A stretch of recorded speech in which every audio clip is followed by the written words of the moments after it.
Then Tuesday will be cloudy with a thunderstorm in the afternoon. High tomorrow 89 to 93. A couple of thunderstorms Wednesday afternoon as well. High 87 to 91. From the Florida Weather Center, I'm Holly Holdren.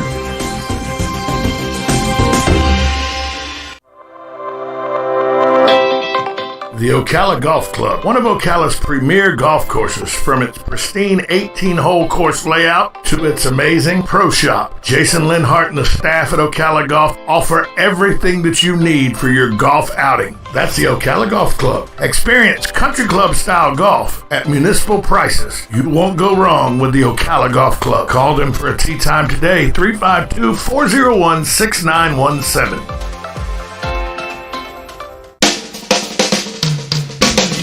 This is Ocala Talks with Tom Schmidt, bringing stories that are important to our community in and around Ocala. Plus, of course, a splash of sports as well. Now, here's your host, Tom. Good Monday morning. Welcome to Ocala Talks, my overcast Monday. First day of summer, or are we close? I never remember. Is it the 21st, 22nd, 23rd? I never remember, but it's hot and muggy. Galen Unall from Life South joins us, as he does always, brought to you by Penn Flooring and Just Ship. Galen, it's hot, muggy, and overcast. It must be July in Florida.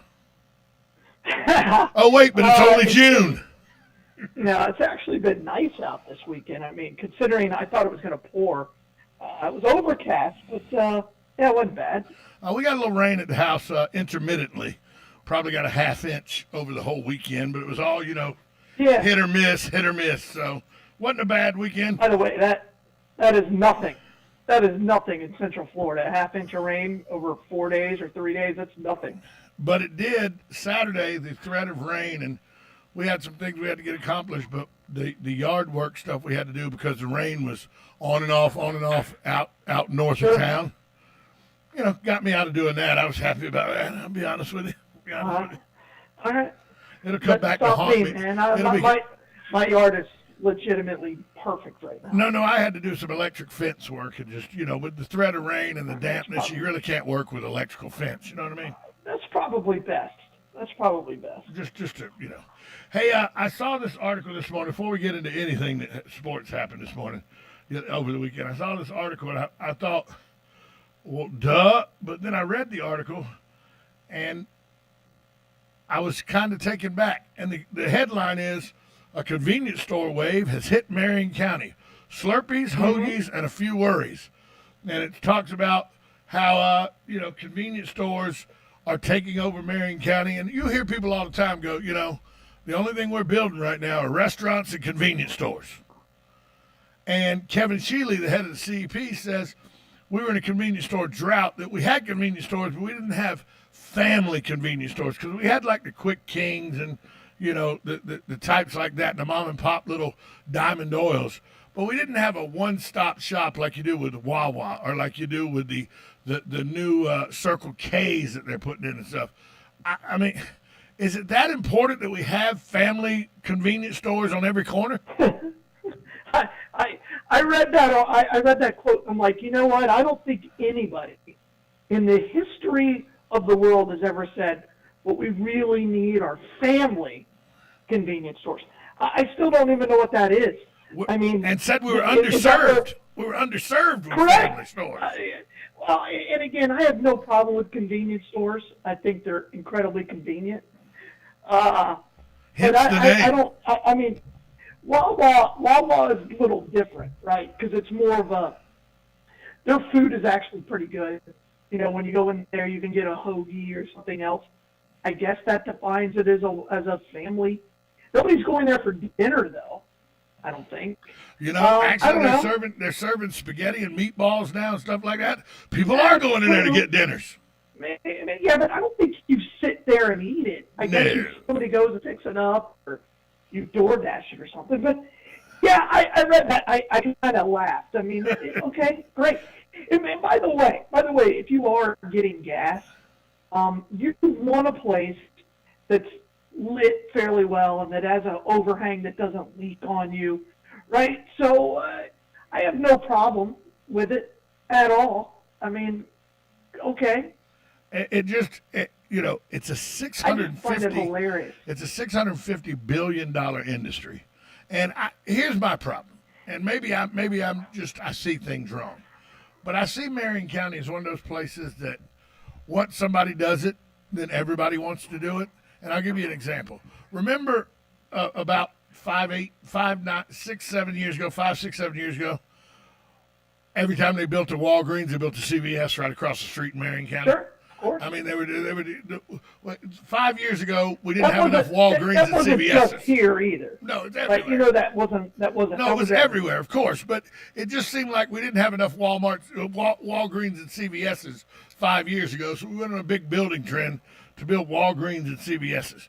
Now it seems like we don't have enough convenience stores, so now one's popping up on every corner. I mean, let's just think about between 40 and 200. There's been 3 new convenience stores built in that stretch of road on corners, 2 of them right across the street from each other. And I get it. I stop. I get gas.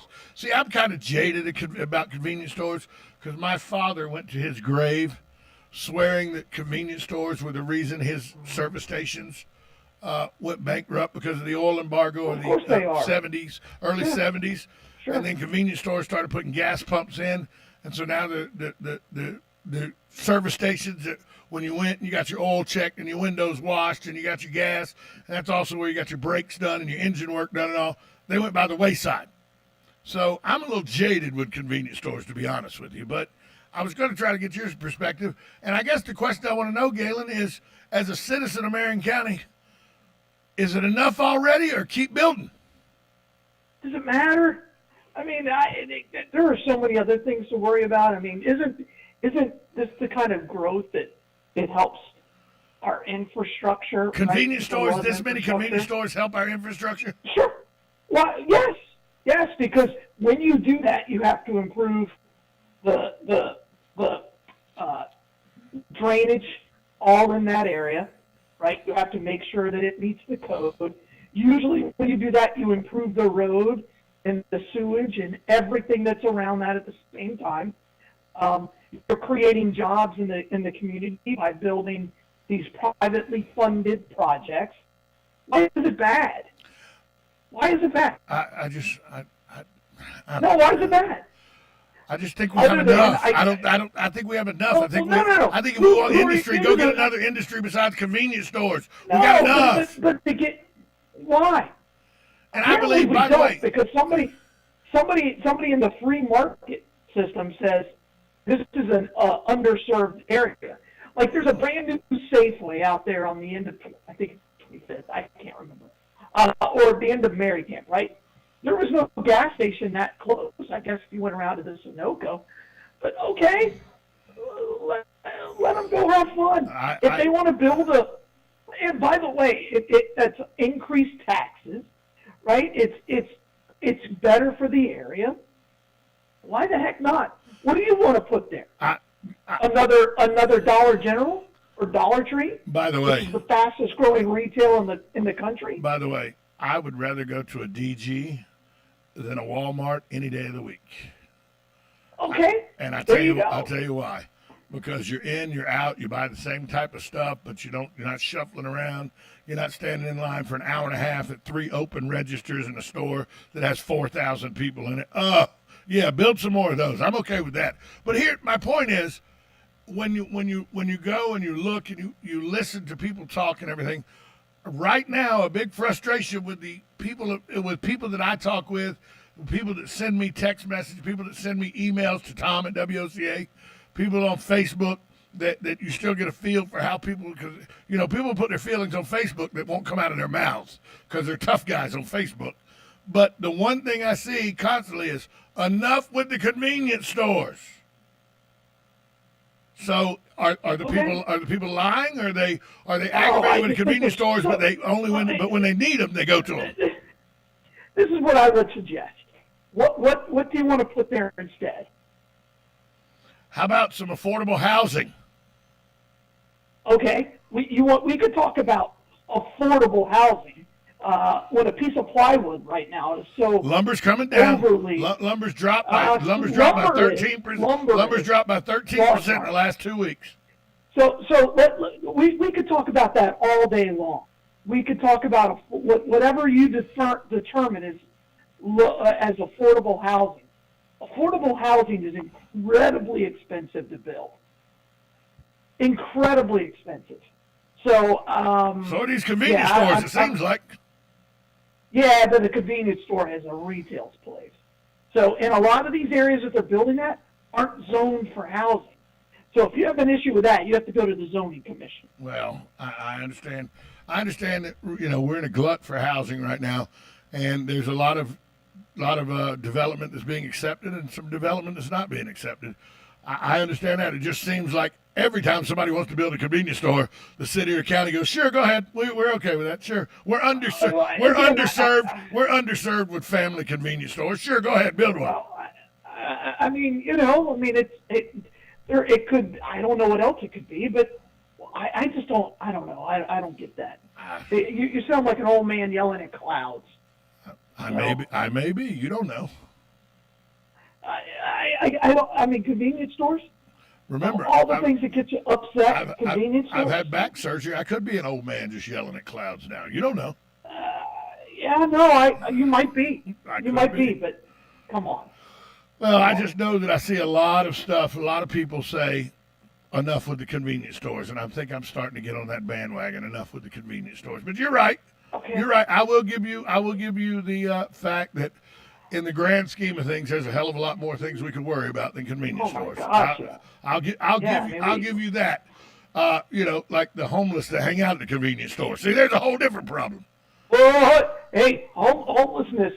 We can tackle homelessness too, but if we enforce our codes, then we don't have a problem.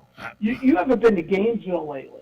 Talk about a homeless problem. No. Because they just keep trying to ignore it, brother. And there's a panhandler on every corner in Gainesville, and it's ridiculous. Brother, that's been ridiculous for 20 some odd years. Because when in 1998, 1999, when I came and turned the Arthur Treacher's Miami Subs at 12th and University at 1201 West University Avenue into a mellow mushroom, one of the biggest problems we had were every morning I would come to Mellow Mushroom, there'd be 6 or 7 homeless people sleeping on the sidewalk behind my building under the awning that kept them out of the rain, or they'd be behind my dumpster. I'd have to run 10 or 12 homeless people off every day. They marched up and down the street, and college kids, instead of being bothered with them, would just give them $5 so they would go away. And so news spread, hey, these college kids, they don't tell you no, they just give you $5 so you won't bother them anymore. And it exploded.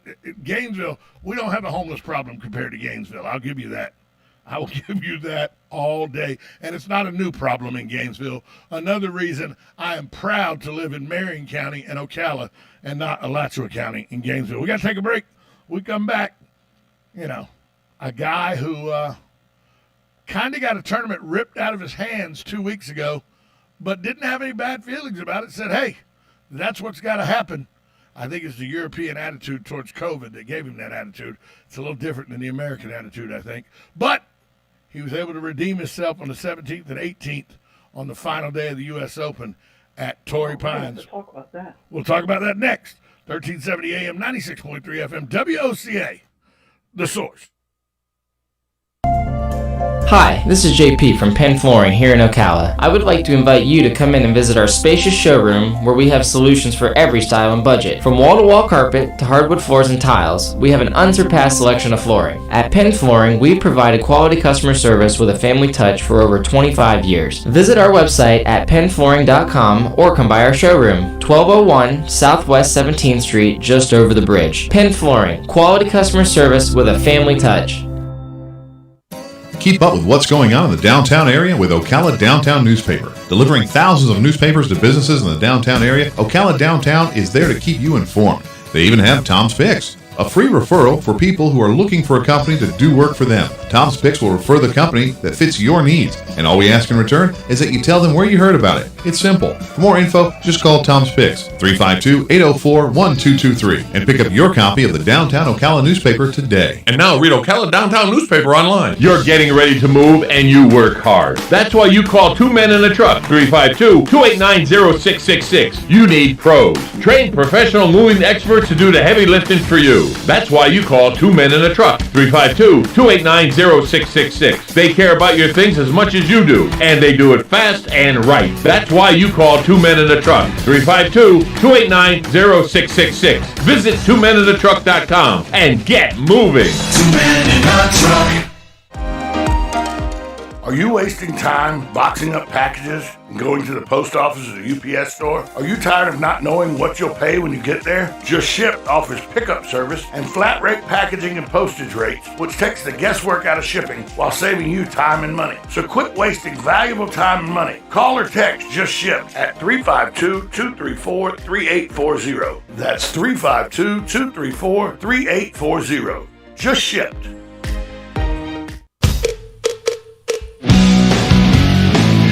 It's Monday. Not sure how you did it, but you actually survived an entire 2 days without hearing from Tom. Good job to you. And once again, good luck. Welcome back to Ocala Talk Monday. Brought to you by the good folks at Just Shipped in Penn, Floor, and Galen. High drama yesterday in San Diego as the U.S. Open. The who's who of the top 5 or 6 players in the world, all on the leaderboard as we entered the back 9.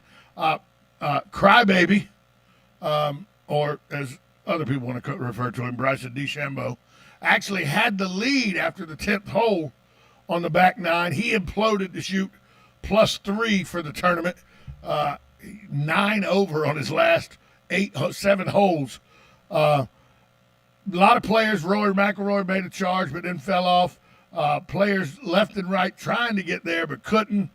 Louis Oosthuizen leading the way most of the day, faltered towards the end. The only bright light, the first Spaniard to win a major, first Spaniard to win a U.S. Open, third Spaniard to win a major.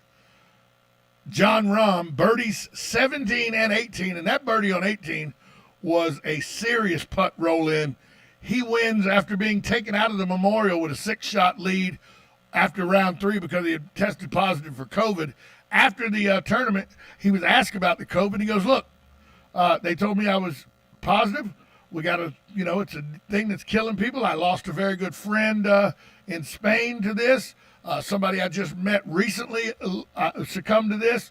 I understand the dangers of COVID. So when they told me I had to shut it down, it is what it is. I shut it down. No hard feelings. I come back this week, and I win the U.S. Open. No harm, no foul.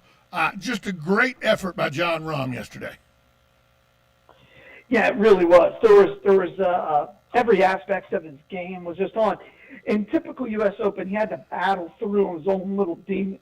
He went through that run where he just couldn't make a putt, but he was able to scramble and shot the round of the day. By far. John, pretty incredible. The Jon Rahm we're used to seeing, though, is as talented as anybody out there.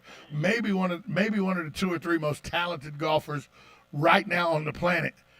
But he's a fiery Spaniard who lets his emotions get the best of him and sometimes gets on tilt so bad that he can't finish a tournament. That's not the Jon Rahm we saw yesterday because a couple times I thought, here comes the Jon Rahm blow-up, but it never happened. Right. And I think now that he's won a major, I don't think you're going to see that again. Right? But I also believe he's controlling his emotions in the right way now. I was really impressed with his game because the U.S. Open will challenge you mentally as well as physically. And I think that was really, really evident by the way that Crybaby just once he I've walked the dogs. He was leading the tournament at -6. I come back and he's +1. And I'm like, what? And you were walking the dogs. Happened? You were walking. It's not like you were gone for an hour and a half. Right. It was like a 3-hole, and he was done. And I'm looking at my phone, and there's all these texts from you going, oh, I was like, what the heck did I miss? Yeah. The who's who. Brooks Koepka had a chance, ended up 2 under. Louis Oosthuizen, who's a major winner. A lot of people go, Louis Oosthuizen. How do you? Louis Oosthuizen has won 2. He's won the what do you win? The British Open, correct? Yeah, he won the British Open. Correct. So Louis Oosthuizen knows how to win in a major. Justin Thomas was up on the leaderboard for a while. Rory McIlroy looked like he was going to make a run early in the round. It was just good golfers up there, but Jon Rahm rose above everybody and did what it took, and did it in like slammed the door shut with a birdie on 17 and a birdie on 18. They said the only 2 people that had birdied the last 2 holes to win a U.S. Open in the history. Here's the group Jon Rahm joins by being the 3rd person in U.S. Open history to birdie the last 2 holes for a win. He joins Ben Hogan, and Jack Nicklaus. I'm thinking that's Correct. pretty good company. Yeah, he that was a legitimate win, and I think what was great about yesterday is everybody was close, right? You had people making charges and then they would falter. Louis Oosthuizen did what Louis Oosthuizen does. He makes pars. He'll make the occasional birdie, and he's just so steady. And so he stayed there. And what I always love about the U.S. Open is that leader in the clubhouse, right, becomes a bigger and bigger and bigger factor. English was sitting there at -3, and you're like, that guy's got a chance to be in the playoffs. Of course he did. I mean, he finished like 4 hours before they even. And he's just sitting back watching with a smile on his face going, could they? And there was a legitimate, I remember I was texting with my buddy Rick and my buddy Jeff, and Jeff goes, are you sure these are professional golfers playing this back 9? And I go, that's called the U.S. Open, where professional golfers look like us. And then Rick goes, well, I had it at 5 under, but I'm going to readjust to 4 under. And I go, Harris English could win this thing at 3 under. And they were like, that is a possibility. And this was, with 5-6 holes to go for everybody, when everybody looked like they were imploding. Jon Rahm had missed a couple putts. It looked like looked like Harris English was the smartest guy by being in the clubhouse. Yeah. Well, the wind started to pick up and everybody faltered. But, Morikawa had a chance, and then he failed. Right? That was our guy. He didn't help us out any. Well, he has to putt, man. He's got to become a better putter. Wolf was there. Bryson DeChambeau was an inch away from taking a 2-stroke lead with a hole-in-one. It was a quite the epic struggle. I think it's one of those classics. I believe But I really thought Rory had a chance. I really felt that Rory had a chance to win it, but he was in contention. He played really well. Let me read. I want to read a text I had. Great to you. I went. Where was it? Where was the text? I'm trying to find it here. Oh, here it is. I go, Crybaby hit a pitching wedge, 174.99 yards. I'm so angry and impressed at the same time. and Absolutely. And that's the truth. I was so angry that it hit such a good shot because I was not really into Jon Rahm winning bandwagon. I was in the let's see how bad Bryson DeChambeau can play bandwagon. But that shot he did with a pitching wedge from 175 yards and literally a half a ball rotation from a hole-in-one. Absolutely. There were 7 guys that were under par. So Torrey Pines held up well. What's interesting is, do you think they should go to the rotation of the same 8, 9, 10 courses the way they do in England? Or should they continue to do it the way they do it now? Let's take a break, because that's a question that needs some thought process. We'll take a break. We'll come back. We'll delve into that because I have a strong opinion on that, and it may I don't know how your opinion is going to come on it. Usually I can gauge that whether I'm taking the opposite side of you or not, but this is one of those questions. I don't know whether I would take the opposite side of you or not because I don't know where you might come down on this. So we'll talk about that after the break. You're listening to Ocala Talks. Galen Unall from Life South. He joins us every day, brought to you by the good folks at Penn Flooring. Just Ship. Check out Penn Flooring and Just Ship. Flooring companies, local flooring companies for all your flooring needs. Just Ship for all your shipping needs. They pick it up from you. You don't even have to worry about picking it up. Check out both of those. We'll be right back after the timeout on a Monday. Ocala Talks right here on WOCA. The Source.